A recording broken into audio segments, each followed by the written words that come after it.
Hey guys, how's everything going? This is JSer. In this video, I'm going to take a look at some other well-known symbols. They are match, matchAll, replace, search, split. Let's look at the spec.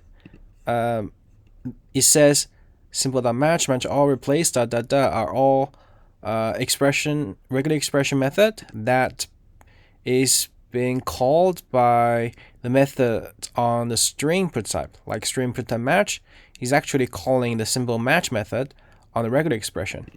So let's take a look what it is. Okay, we for example, we could have A, B, C, and we could have replace A, some A, like some to like T, right? Okay, we got T, B, C. So actually what it is called internally is actually called the regular expression symbol dot replace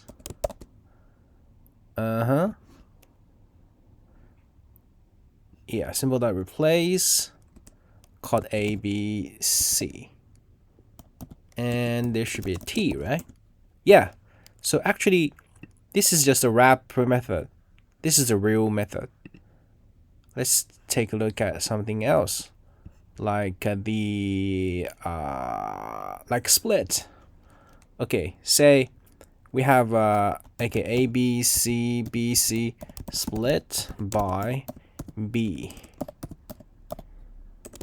We get ACC, right? So actually this is symbol split.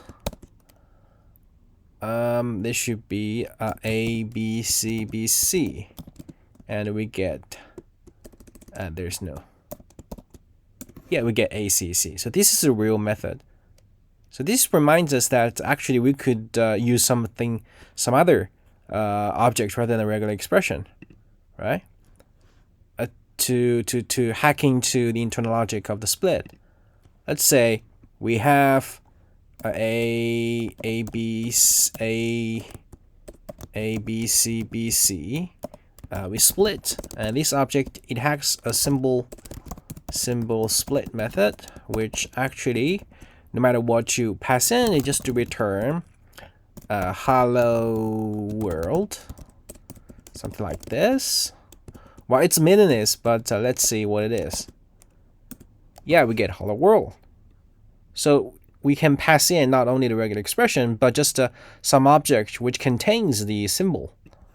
Okay, so this is a bunch of regular expression related method, including replace, search, split, and matchAll. Yeah, that's it. It's pretty simple, this one. Hope it helps. I'll see you next time. Bye bye.